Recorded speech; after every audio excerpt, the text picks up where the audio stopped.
Welcome back to your Daily Dose of Science with the Asheville Museum of Science. My name is Abby, and today we will be talking about sound waves.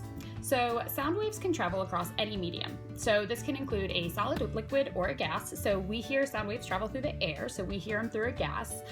If you think of space, space is a vacuum, so you actually cannot hear in space. There's nothing to carry that sound. So the medium or the substance that the sound wave travels along will kind of determine the power of the sound wave.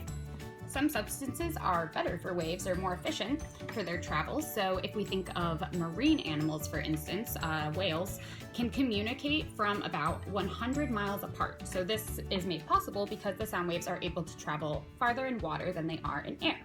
But nonetheless, sound travels as a wave, and it's transmitted by vibration. So our bodies actually convert these vibrations into an electrical impulse that travels down our auditory nerve and to our brain to be converted to sound.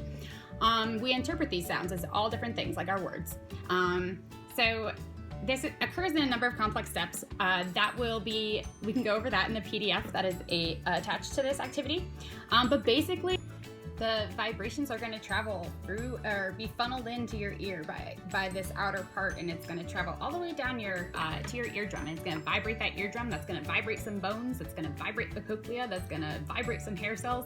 That's going to allow channels to open. And it's just this gigantic game of telephone, which is a great segue into the activity that we are going to do today. So this is the classic string telephone. So all you need for this activity is 2 plastic cups. You're gonna make a hole in the bottom, use any string. I just use some regular yarn. You're gonna put the string through, tie a knot big enough so it doesn't come out, and I guess you need a partner for this as well. So go annoy your siblings, grab someone in your house to help you out. All right, so I got my partner down there.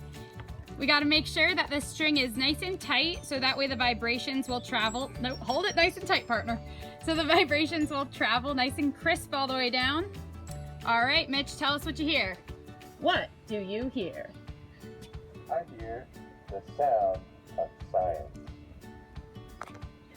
All right, that will conclude today's Daily Dose of Science. Thank you so much for tolerating my poor productions. Maybe by the end of quarantine, I'll get really good at using iMovie.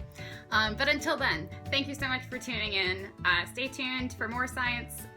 Send in your requests of what you would like to see, and as always, we'd love to see what you're doing at home. So send in your activities or anything science related, and you could be featured in our newsletter. So thank you so much, and we really hope to see you soon.